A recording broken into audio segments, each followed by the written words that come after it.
Good evening, everyone. I know we're all very excited. I can feel it. Thank you very much for joining us. I'm Kate Markert. I'm Executive Director here at Hillwood Estate Museum and Gardens in Washington, D.C. We are so pleased to have audiences joining us for tonight's program, both here in the theater and also by Zoom. For those of you in the theater, I know you know what I'm going to say next. Yes, Genevieve? Yes. Please make sure your devices are silenced, and there will be time at the end for questions and answers.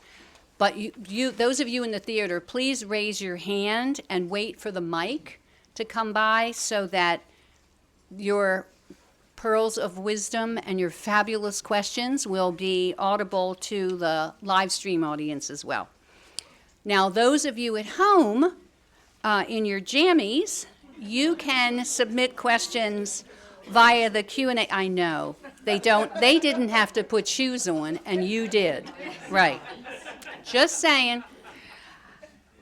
Those of you at home may submit questions via the Q&A function in Zoom when they cross your mind, and we'll get to as many of them as we can, both from here in the theater and at home at the end. So I would like to take this moment to acknowledge those of us who have made the additional commitment to support Hillwood as members of our Legacy Council. Many, many thanks for your thoughtful planning to help ensure a vibrant future for Hillwood. Now I'm delighted to welcome you to the 13th annual Frederick J. Fisher Lecture. I know that we are all excited to hear from Meryl Gordon about the eventful life and political legacy of Perle Mesta, as detailed in her book, The Woman Who Knew Everyone.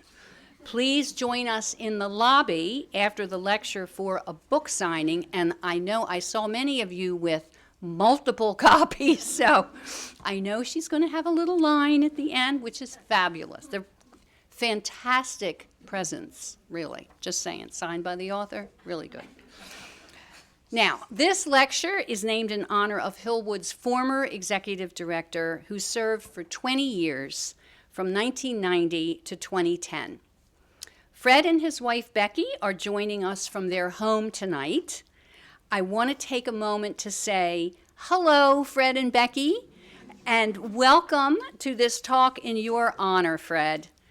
Also, I wanted to let everyone know that Fred recently had a book published titled The Practice Run: How a Failed Art Heist Provided a Blueprint for the World's Largest Art Robbery. As you can imagine, it's for sale right upstairs in the museum shop, so I encourage everyone to check out Fred's new book. And I think I can prevail upon him to sign book plates that then we can put in all of our books. Now, if you haven't yet seen the current exhibition, From Exile to Avant-Garde, The Life of Princess Natalie Perle, I really encourage you to visit soon. It's on exhibition until January 4th, so you have a little while, but not a whole long time, and it's a fabulous show. If you've seen it once, you can always go back and see it again. It's really great. Hillwood's magnificent holiday decorations will be coming up very soon, twinkling around the estate starting the Tuesday before Thanksgiving. That is Tuesday, November 25th. And it's called Glamorous Greetings. I wonder why. So you can see those decorations all throughout the estate, and they're all inspired by the Natalie Perle exhibition. Now, before I hand the mic over, I'll share a bit about tonight's speaker, although I think many of you know lots about Meryl Gordon. She is an award-winning journalist and tenured NYU journalism professor. She's the author of 4 biographies. 2 have been New York Times bestsellers. Her work has appeared in the New York Magazine, Vanity Fair, and the New York Times. I could be speaking a long time about all of her accomplishments. She's a native of Rochester, New York, and a graduate of the University of Michigan.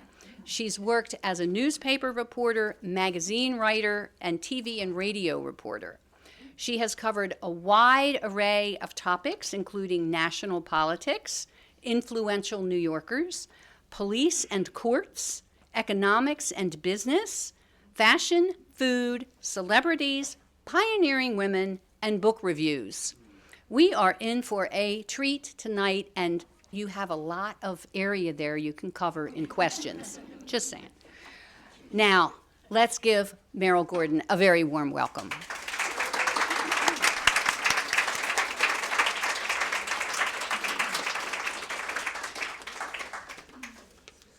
I think I'm going to hire Kate and take her with me wherever I go from now on. Thank you for inviting me. She gave me the whirlwind tour of Hillwood, and it is really extraordinary. I mean, I've written about a lot of wealthy women, but I've never written about anybody who had the kind of collection and taste that Marjorie Merriweather Post did, so it's kind of extraordinary. And when I was invited, I wasn't told it was the 13th lecture, so I'm hoping 13th is the charm here tonight. People often ask, what was the inspiration for a book? And my first 3 books were basically about scandal. They were all about women of a certain age, Brooke Astor, the fight over her fortune, Bunny Mellon, John Edwards, Huguette Clark, family fight over her money. This was a very different book. It came out of a night at the theater. There's a Broadway theater called City Center that does called Encores, and they bring back old musicals. And in 2019, they brought back Call Me Madam. So as you may remember, the original starred Ethel Merman and had all those wonderful songs. And I was curious, and so I lived in Washington for a while. I didn't overlap with Perle Mesta, but I knew who she was. When I began to read about her, I discovered there had never been a biography, that she'd written her own autobiography in 1960, which cut out some of the more interesting parts of her life, as people are wont to do. I was very lucky. I contacted her great nieces, one of whom had lived with her for a while. They were interested in this. The book took longer than I had expected because it was the pandemic. So places like the Truman Presidential Library and the Eisenhower President, everything was closed, but I eventually was able to go to all those places and had a marvelous time writing this book. And now I'm going to glance down periodically today. I usually have a standard speech, except for I couldn't do a standard speech at Hillwood. So I spent a lot of time looking at some of the similarities between Perle and Marjorie, who were actually very good friends. So you'll bear with me as I go back and forth between the microphone and my notes. They had an amazing amount in common. They were both influential and inspiring women who essentially were initially from families that didn't have that much money. So they didn't grow up initially wealthy, but of course, as you know, their fathers both made great fortunes. Marjorie made a greater fortune, but Perle's father, William Skirvin, did okay. These are women who didn't come from East Coast society, and yet, as you know, society was at their doorstep. Oh my God, they were in the Washington Post and the Washington Star, and everybody wanted to go to their homes and their parties, and they went to each other's. Perle was born in 1882. Marjorie was born 5 years later in 1887, a time when women had very few opportunities, and yet both of them really managed to make their mark. And now this is the moment I warn people. I always like 10 minutes, 5 minutes of the speech. I need water.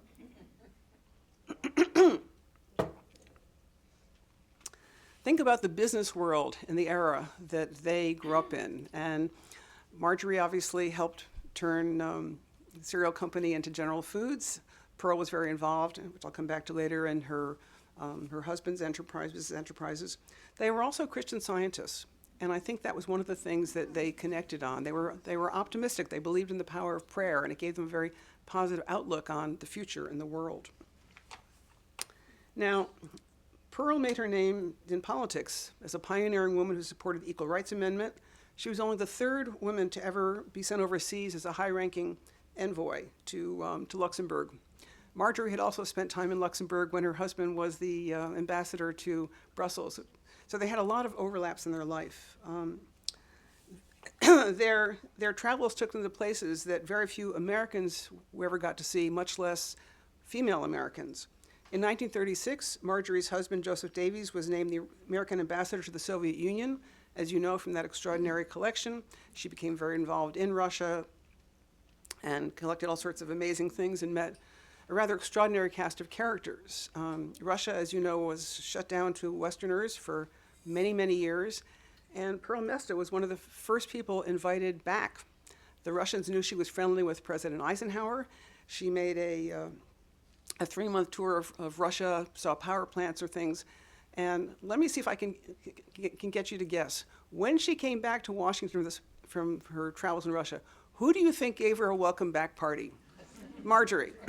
So, and they also, I was wondering, I was wondering about this. So when Katie whirled me through, they had many things in common in terms of taste. They both used the famous Perry Wheeler as their gardener, and some of the beautiful things you'll see out there. And the Washington Post ran this article in 1955 about the amazing garden he had created for Perle. And as the years went by, they became increasingly close. Perle was a regular at Marjorie's homes, Mar-a-Lago and Topridge in the Adirondacks. So now that I've given you a little bit of their friendship, I want to go back and tell you more about Perle and also fill in some dates when she and Marjorie's lives intertwined. And now we can go to the fun part, the slides.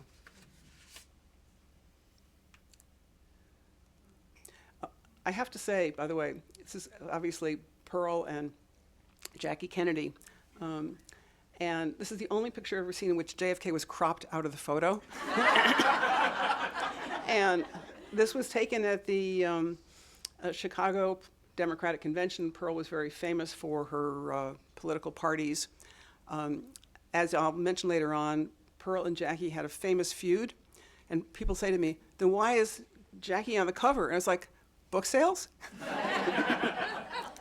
This is Perle in her, in her grand finery when she's entertaining, her French, couture, her fabulous apartments. So Perle's father was a Michigan farm implement. This is little Perle. And this is Perle with her mother. Her father was a Michigan farm implement salesman who, it's such a cliche, he married the farmer's daughter. And he was very ambitious, didn't want to, spend his life in Michigan. Ended up the Oklahoma land rush and then went down to Texas where he realized that Galveston was booming and needed a suburb. He built this whole little town right outside. And that's where he made his first fortune. And his second fortune was in Texas as an oil wildcatter. So Perle spent her early years in Texas, and so did Marjorie. This one really surprised me. Perle's mother, you can see here, there was a terrible storm and floods, and afterwards many people got sick, and she came down with some terrible virus that just wouldn't go away. So she went to Battle Creek, where she went to Dr. John Kellogg's, and guess who was also at John Kellogg's? It was C.W. Post. I don't know if they ever met, but they did overlap in Battle Creek at the same time. And as you know, C.W. Post, was inspired by his time there to invent Postum. Now, let's see. There's Dad, William Skirvin, in the hotel lobby. In 1906, when Perle was in her 20s, they moved to Oklahoma City, chasing oil, riches, and real estate, and he built the largest hotel there called the Skirvin, Skirvin. Perle, by the way, was initially oldest of three. It was spelled Pearl, and she later decided that Perle, Perle, was more sophisticated, and she wanted to be more sophisticated. Perle really wanted to have a career, and she wanted to be a singer, and her parents sent her to the Sherwood Music Academy in Chicago, but she just didn't have the voice, and she came home. Meanwhile, this is her gorgeous younger sister, Marguerite Skirvin, star of Broadway, silent movies, and stage. She was this, phenomena as an 18-year-old, and when Perle came home, their father had a great idea of who should be her chaperone traveling the country. It was Perle. Now, I've always been fascinated that Perle, in her autobiography, never mentions the several years of her life when she is backstage feeding lines to her sister, because obviously she wasn't the star of the. So the year is 1915, and Marguerite is now 22, and Perle comes to New York to seek her fortune. And she meets this handsome fellow, George Mesta. Now, George was a visiting businessman from Pittsburgh, and he was son of German immigrants, scholarship student, started this huge company called Mesta Steel. Dominated Pittsburgh skyline, made everything from engine turbines. And they fell in love in New York, and she had never been to Pittsburgh, and he had never been to Oklahoma City, and so they got married, and Perle went to Pittsburgh, in which she discovered that people treated her like a hick from the sticks. It was totally, she was used to being kind of, socialite of the town in Oklahoma City. Nobody wanted to spend time with her. She talked about, her husband used to march her through the plant and teach her about the steel industry. So very few people were happy when World War I began, but Perle was kind of happy because her husband became an advisor to President Wilson in Washington, which is where she kind of began to flower. Now, as you all know, this is not true necessarily from the Trump years, but in previous years, there are always a lot of people who come to Washington, they get very powerful jobs, and they don't have any money. I think in the Trump years, they have powerful jobs and money, but back in that day, Perle discovered that the vice president lived right down the hall from her at the, it wasn't the Warman Park Hotel, we'll come back to, at the, no, what's the, Willard, yes, yeah. And, the vice president had no money, and so Perle discovered she could get, boxes at the opera, charity balls, she could give debutante parties for the daughters of the underfunded but influential, and suddenly she became a power. She was all over the papers.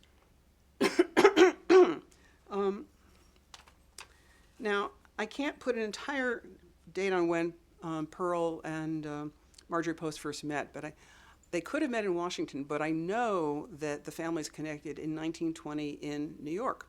Because as I mentioned earlier, Marjorie was a Christian Scientist, as was Perle and her sister.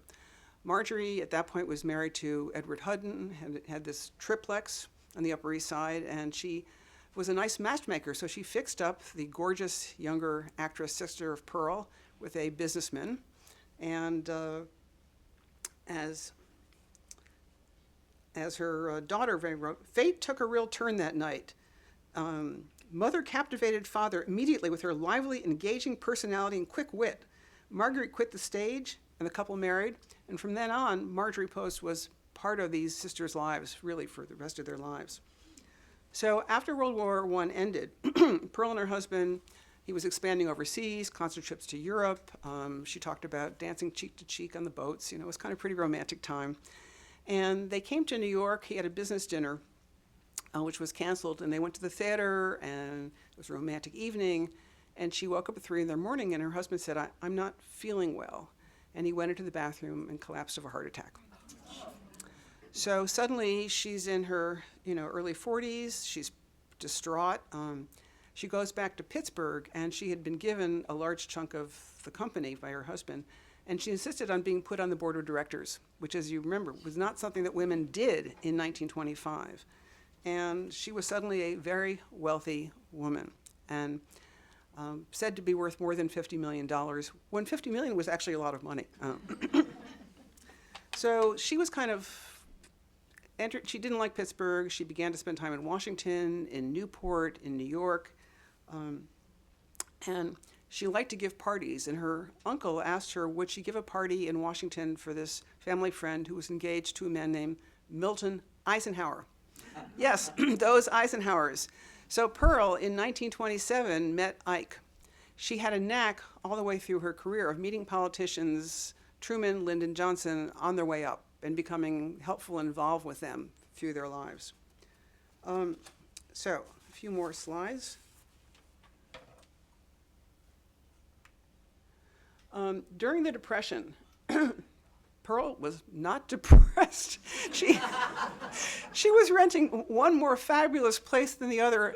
Someone here reminded me tonight of this amazing place that she rented that is now the home of the American Enterprise Institute, where Andrew Mellon had his right near DuPont Circle.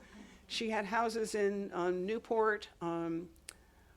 No one could figure out quite how she did it, but she worked her way up in Newport society. If you've seen The Gilded Age, you have a sense of how tough that was.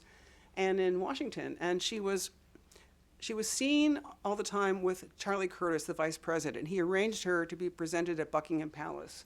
So this is Perle in all the diamonds and jewels that her husband had given her. And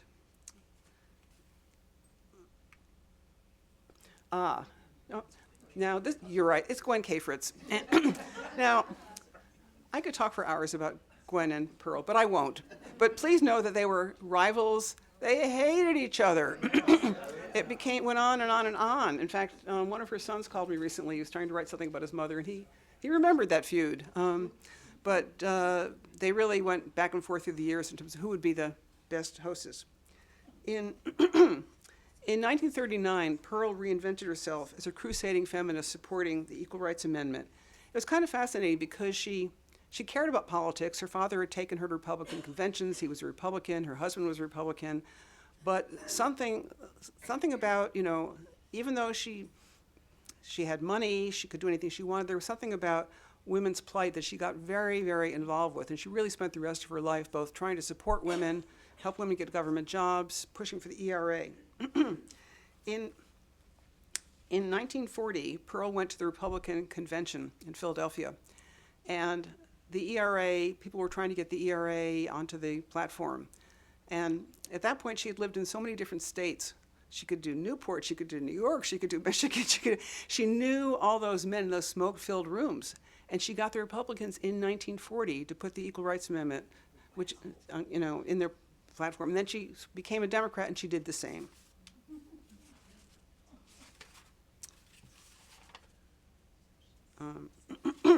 So, as I mentioned, Perle had this knack for befriending politicians. She went up to Capitol Hill and she lobbied this Missouri senator, Harry Truman. And they just hit it off because neither of them had gone to college. Both of them were underestimated. Perle really liked Bess and Margaret. And so when Truman became vice president, there's Perle and Truman. When he became vice president, Perle gave a big party for him at the Sulgrave Club.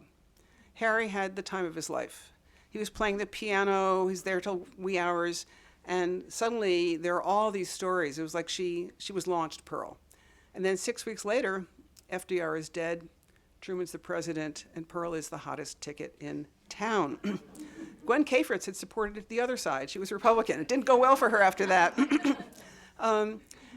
Perle, her idea of entertaining was really, think about, all right, most of the audience, you're women, soft power. Back in that day, they weren't government officials. But you could give dinner parties. You could put the right person in the right place. You could say, he wants a job, she has a job, let me put them next to each other. So Perle and Marjorie, to an extent, they were really, they gave parties, but their parties often had a purpose to them. Maybe there was a bill they were trying to support. Maybe there was something they were involved in. So that Perle really became famous as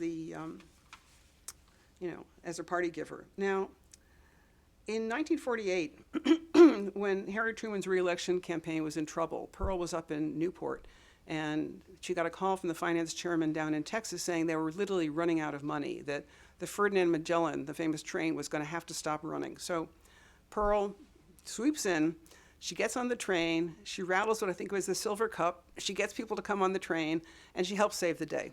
And as you remember, no one thought that Truman would win. Dewey beats Truman, he won. So Truman was very grateful to Perle, and he wanted to show his gratitude. So one of the first things he did was he named her chair of the inaugural ball. And it was a big job, and she could determine who could get seats and who couldn't. Gwen Kafritz wanted seats, didn't get them. Perle, at that point, as you may remember, the Democrats had a huge rift over civil rights. Truman had a civil rights bill. People like Strom Thurmond were against it. Perle discovered that there was a plot afoot to prevent blacks from coming to the inauguration festivities. They were not given RSVP cards, various things were happening. So she spent a lot of time trying to work this out. Now I have to say, when you're a biographer, you don't always know what you're going to find. And I found a couple of famous black newspapers, Chicago Defender, which wrote these stories afterwards saying this was the first truly integrated inauguration. And our Perle was part of that. So the next job that he wanted to give her was, yes, Time magazine did a cover story on Perle right after the inauguration to show how powerful she was. And they kind of, it is the meanest story I've ever read in my life. Time actually, much to the joy of, many people, in this, some friends in this audience, they saved all they would send reporters all over the country. They went for Perle, they went to Newport, they went to Michigan, they went to London, whatever. And then they would collect all these files. There were 150 pages on Perle that Time gave to the New York Historical Society, which I was able to read. But they made fun of her weight. They made fun of saying she was gauche. I mean, it was kind of astonishing, the sort of sexism and fat shaming that was done in that era. But Perle was one of those optimists, kept her head, up high. And this is Perle, and that's Bess Truman, and then these are 3 Democratic officials. Harry Truman named Perle to be the envoy to Luxembourg, which was huge. Gallup did a poll saying, can women be ambassadors? I mean, FDR had 2 women ambassadors, but Harry Truman hadn't had anyone until Perle. Perle really agonized over whether she should take the job. She didn't speak languages. She was never a big book reader, but she thought if Harry Truman wanted her to represent the U.S. in a positive way, she could do that. And she did. This is Perle. And as I said, Marjorie had spent time there, and I can't prove it. I suspect they had a conversation before Perle went off, because Marjorie would have had some good advice to give her. Perle did a couple of very astute things in Luxembourg. Now first, the State Department boys were against her. These are Ivy League educated. I'm sure many of you have heard of David Bruce. He wrote the meanest memos about Perle. She's uneducated. Why are we having this woman here? Here was the president's friend. She gave parties. So she realized she could use socializing in a very positive way. She and her sister, who divorced and remarried, came over and was kind of running the embassy while Perle, ran the shop. As they traveled around the country, they realized a lot of the local mayors had never met each other. So she began giving yearly parties so these politicians could meet. So that made her beloved there. She was visiting orphanages, and obviously this is post-war, really heartbreaking. And she thought, if ever anyone needs a party, it's these kids. So she began giving yearly parties. She would import, comic troops from Paris, pass out gifts. And then the 3 GIs made a bet whether they could meet Perle. And they showed up and they knocked on the door. And of course, Perle, being Perle, invited them to dinner. And the next day, her sister said, they were talking about how homesick they are, and they miss their families. And Perle said, So she began to do a once a month dinner and dancing, event. And she would write letters back to their parents saying how they were. By the end, she'd rented large halls. She entertained about 25,000 servicemen. Very late in life, when she was back home, people were coming up with these letters that she'd written to their mothers. And some pesky senator was writing to the State Department saying, "Who's paying for these parties?" Perle. All right, where am I here? So I think there are 1 or 2 more. That's Margaret Truman. Margaret Truman's diaries are at the Truman Presidential Library. And what I didn't know is that Perle also wanted to play the matchmaker, and she kept fixing up Margaret with this very handsome, dashing congressman from Massachusetts, John Kennedy. And there were all these things, Margaret saying, I have the flu, but, Perle says that JFK will be there, so I'm going to go. So, as I mentioned, there's Perle and Ike. Perle really, really wanted to stay on as ambassador, but Ike wrote to her to say, "I'm sorry, I know you're a family friend, but you're a Democrat and I'm a Republican, and you got to go." So after this trip, she went to Russia, as I'd mentioned before, did this rather extraordinary trip, And she came back and she reinvented herself as a public speaker. And she traveled all over talking about Russia. And where do you think she stayed when she went to Palm Beach? Mar-a-Lago, with her favorite host. Now, now once Perle was back in D.C., she and Marjorie really renewed their friendship. As Betty Beale wrote in the Washington Star, quote, there's no rivalry between good friends Perle and Marjorie. If the former goes back to having marvelous parties with lots of bigwigs, it won't bother the latter in the slightest. You know, there was a whole setting up people as rivals, but they weren't rivals. They were friends. Although it was kind of funny. There was a period when Marjorie went low. She was doing, and Perle went high. Perle was serving caviar. Marjorie's doing square dancing beef stew. So it was kind of, they really had very different styles. They had an overlapping social life for many years. When they both went to tea with Alice Roosevelt Longworth at the White House from Amy Eisenhower. When Queen Elizabeth and Prince Philip made their first U.S. visit in 1957, Perle and Marjorie were among the select group invited to the state dinner at the White House. Now, my previous book was on Bunny Mellon. She was at that dinner too. All my people are together. And the two women also made the cut, Marjorie and Perle, when Nikita Khrushchev came. So they really were very much part of the continuing Washington firmament. When Marjorie divorced her fourth husband, Herbert May, and gave her first big party, Perle was there in support. You know, they kind of really tried to do this. Perle continued to have adventures for several more decades. She never stopped crusading for the Equal Rights Amendment. She was constantly pressing presidents all the way along to appoint women to top government jobs. And she gave big parties at every Democratic convention. It was funny, in 1972, I'm jumping ahead a little bit, she didn't give one. And there was this joke that made all the newspapers saying, it can't be a convention if Perle Mesta isn't here giving a party. In 1955, Perle took a round-the-world trip. She really wanted to be an ambassador, and Ike wouldn't send her, so she decided to be an ambassador from a country called Perle. And she really arranged to go. She met every famous leader, Chiang Kai-shek, Nehru. She ended up in the middle of a riot in Vietnam, and she talked her way out of this very scary situation and saved some other people. And there were these headlines of Perle saves the day.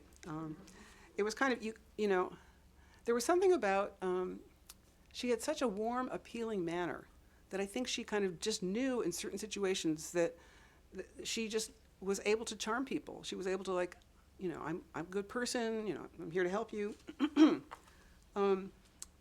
Now, Perle got to know LBJ fairly soon after he came to Washington as a congressman.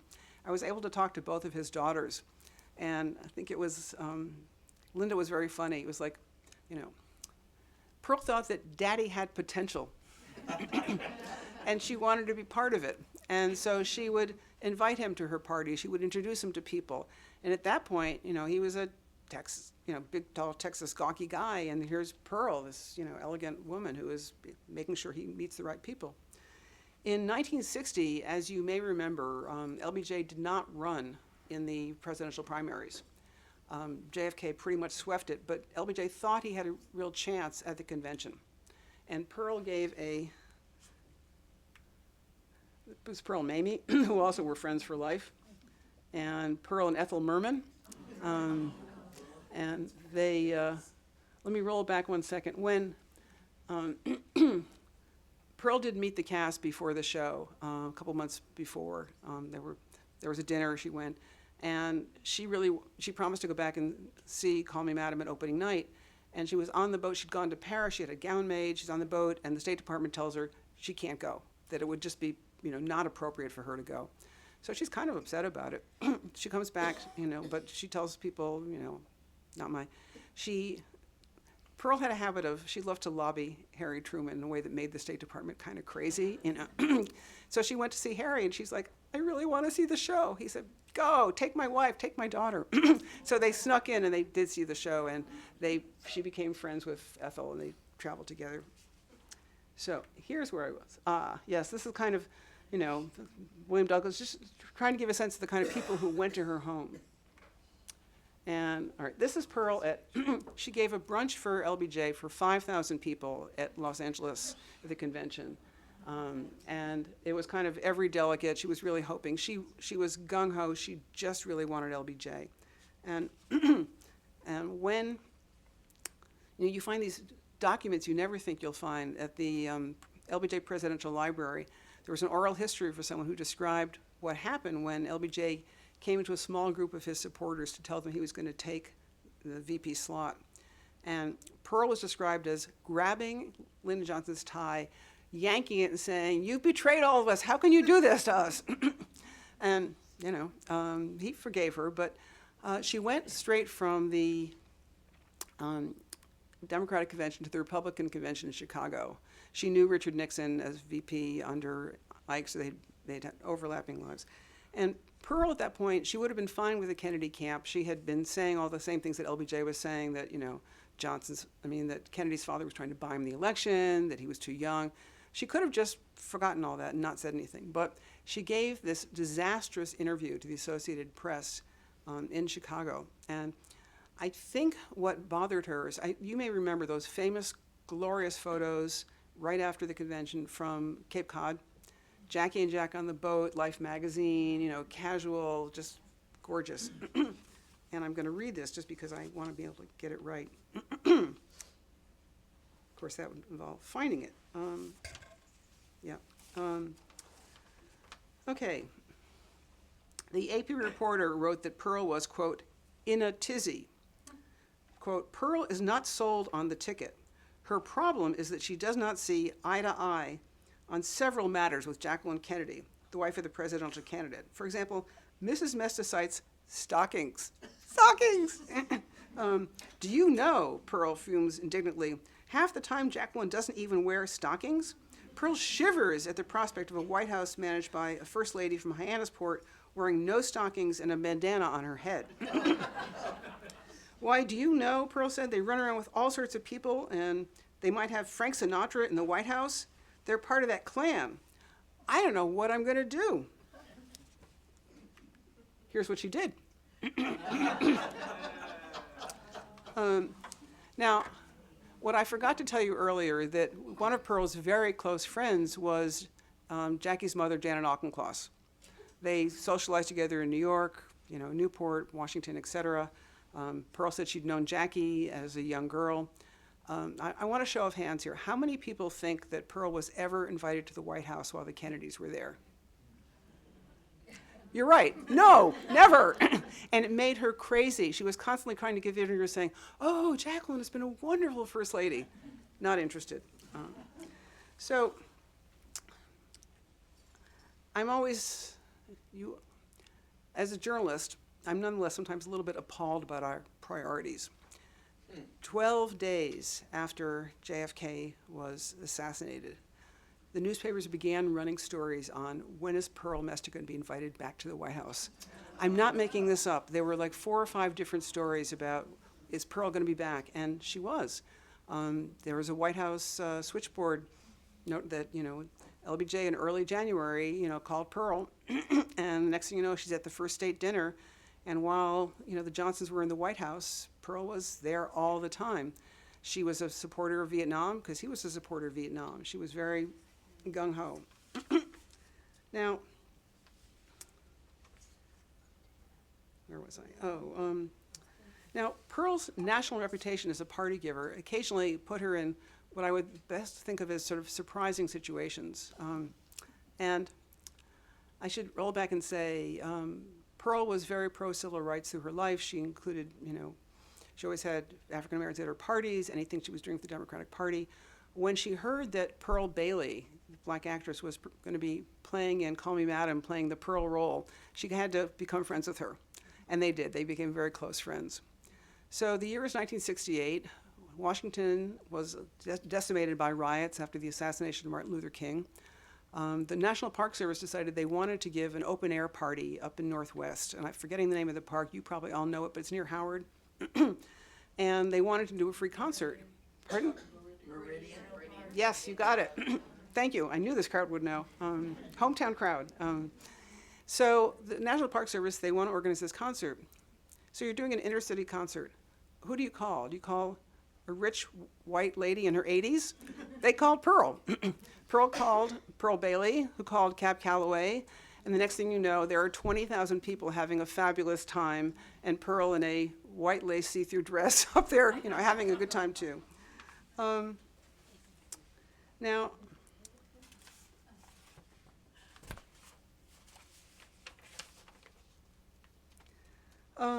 Perle and Marjorie remained Washington insiders no matter who was in power. So when Richard Nixon was elected, they were both on White House guest lists. They were constantly, invited out. I was amused to discover as single women, both of them needed a +1 to go with them. They often used separate evenings, but the same man, Robert Gray. Robert Gray was a former Eisenhower aide and PR man. He was a great dancer and a beau vivant, and later came out as gay, and he was great company for both of them.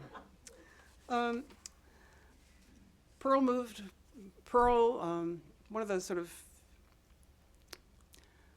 Pearl's great niece was living with her, and wanted to take a trip and had left her favorite hat back at her parents' house, and Perle was like, I'll get it. And you don't have to do that. So Perle and her chauffeur went over, and Perle went up the stairs, and the chauffeur was waiting and waiting and waiting, waiting. Perle had fallen down the flight of stairs, and she broke her hip. And her great niece still blames herself to this day.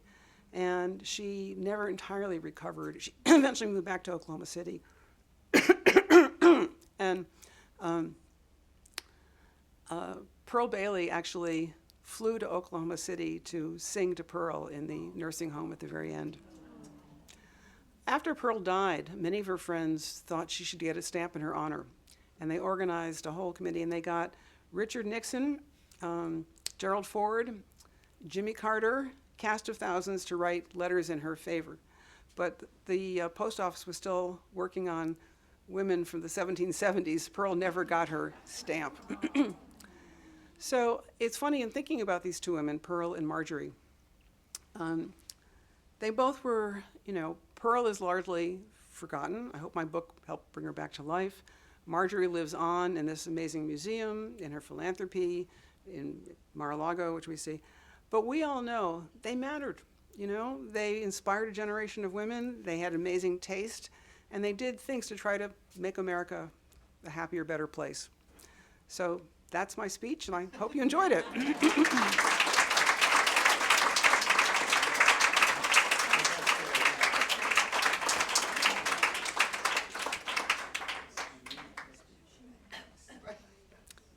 I think, is someone officially doing the microphone? I have the microphone over here. Got someone so right just here. Raise your hand and I will get to you Okay. when I can. Thank you.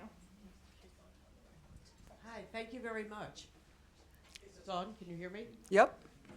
You didn't mention any interaction or relationship between her and Eleanor Roosevelt. I could imagine Eleanor not having much time for her. You On are, the other you, hand- you are a very astute woman. Eleanor did not like Perle, and she really thought she was kind of flibbertigibbet.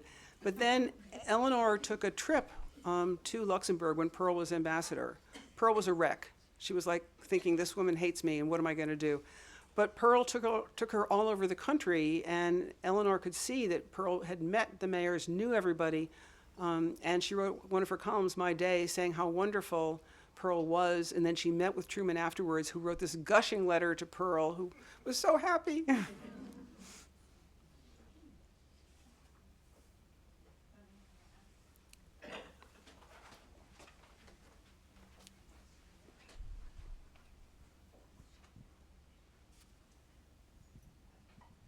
just want to know where she lived.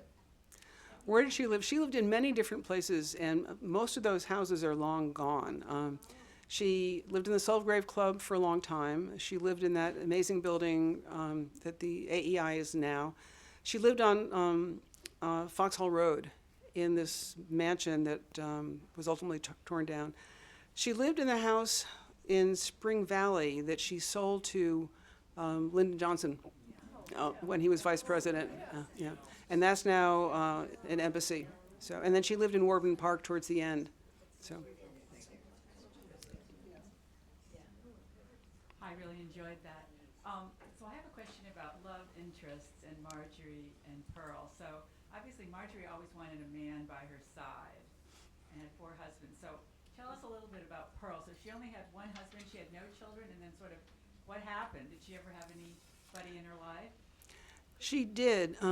She said she and her husband tried to have children. It didn't happen for them. And they talked about adopting, but he wanted a biological child. She had one great love who was a newspaper editor back in Oklahoma City, and he wanted to marry her, and she wanted a bigger life. So I think then she also wrote in her autobiography about gold diggers and realizing there were a lot of people who only were interested in her for her money.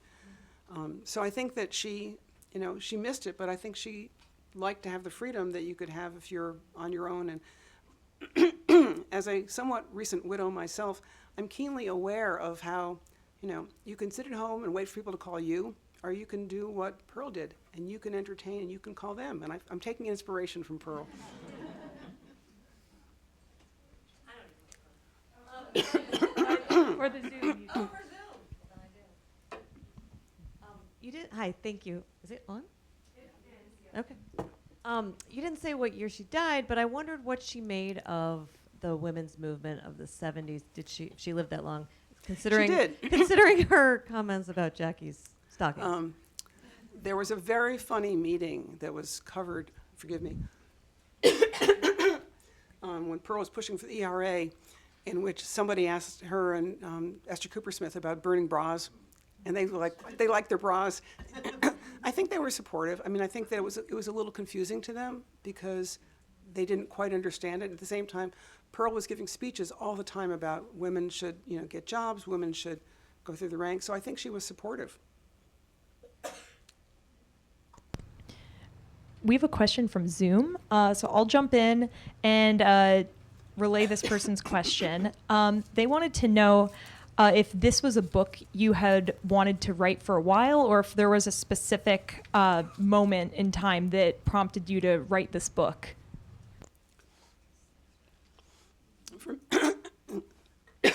Forgive me. For many years I wrote for newspapers and magazines, and I enjoyed it and I loved it. But the problem is, your editors basically make the decision of what gets in, what gets cut, and you don't get to spend a lot of time on it. So once I began writing books, I fell in love with books because you can spend a couple of years on them. You can really learn as much as possible about the cast of characters. Mostly, if you write reasonably well, they don't mess with you at the end.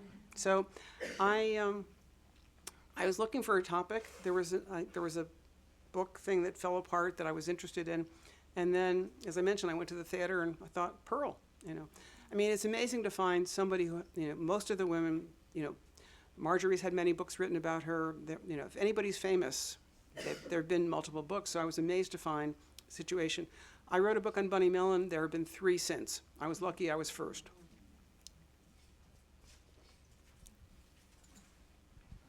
Meryl, how did she express her support of the Vietnam War? And also, did she support Humphrey in '68? She was doing a lot of, I find myself impressed because in her 80s, she was running low on money. And she gave speeches all over the country. And, and this is when traveling was not terribly easy. And she would talk all about Johnson, and she really supported him and supported the war because I think anything that he wanted, she believed in. So she never turned her back on it. She did support Humphrey.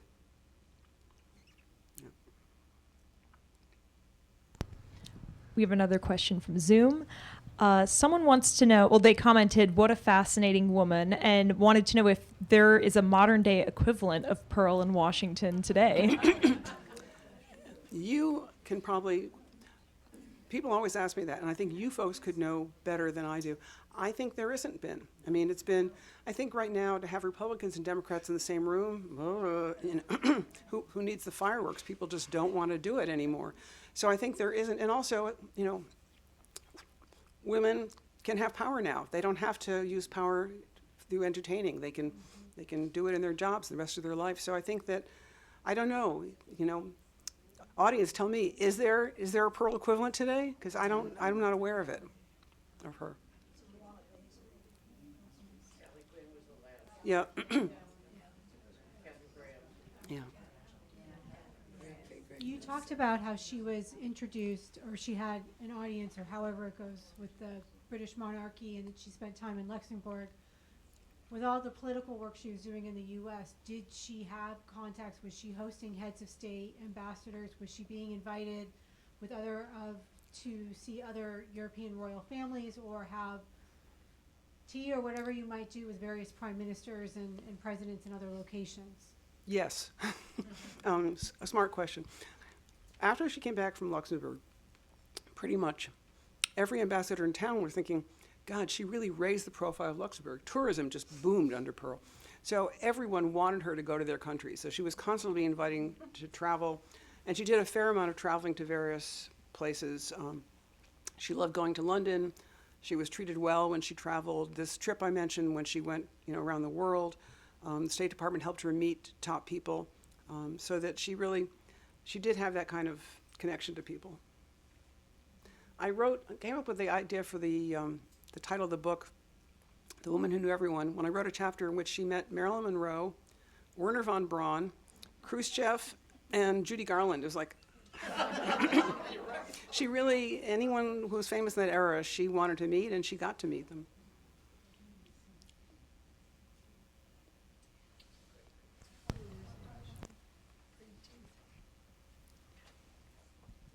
Thank you. I'm looking forward to reading your book.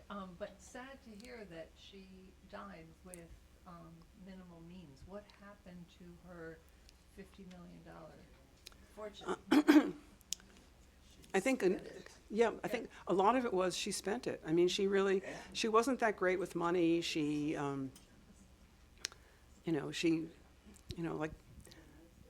was really happy writing the checks and not necessarily. One of the things in all of my books I've discovered is, alas, elder abuse. And in the Oklahoma Historical Society archives, there's a whole elaborate letter turned out that Perle's chauffeur was stealing from her. Was forging checks. And there's a whole elaborate confronting him, and Perle loved this guy, and she basically, she didn't want to bring charges. She actually gave him money so he could leave town, and, But with all of my books, Brooke Astor was her son, Huguette Clark, it was the hospitals, Bunny Mellon, it was her accountant. You realize my parents gave me power of attorney, and I was paying their bills, and you realize how easy it is and how scary it is for, so trust everyone, trust no one. But she had about $450,000 left when she died in 1975, which is not that much money, given what she had.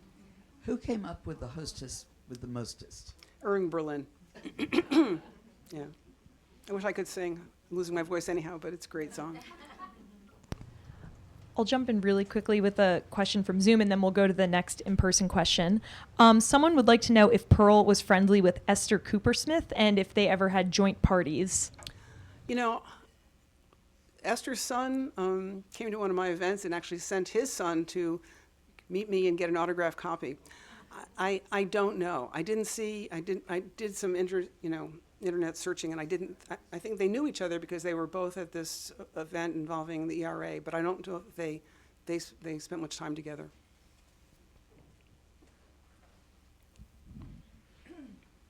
You mentioned that Perle Mesta was not very well off toward the end of her life.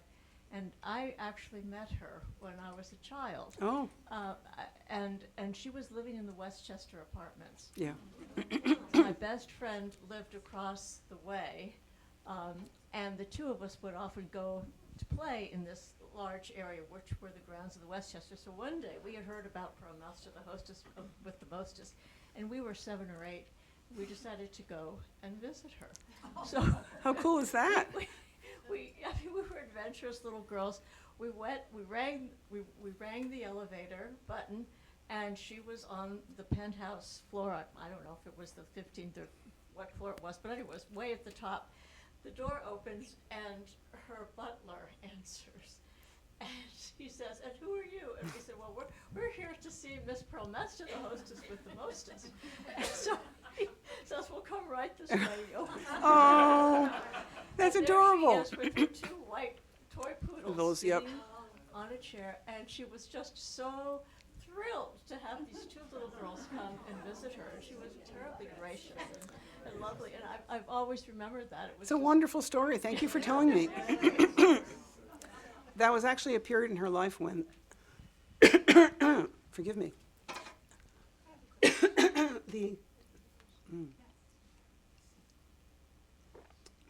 the developer of the apartments thought that it would be a draw to have Perle there, so she got free rent.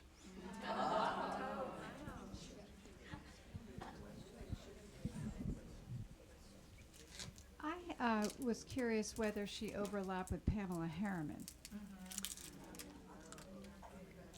I don't think so.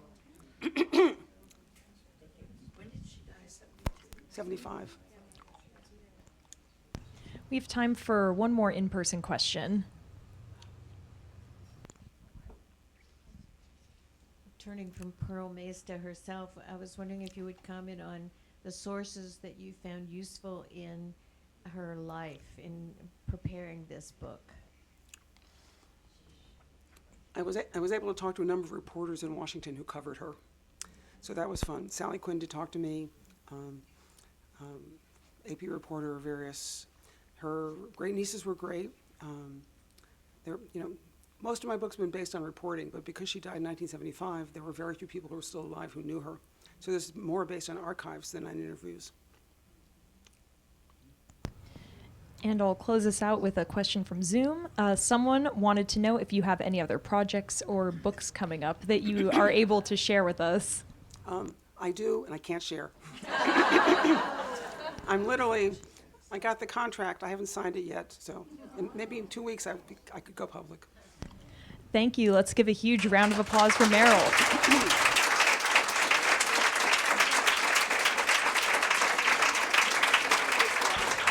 Please join us in the lobby for a book signing.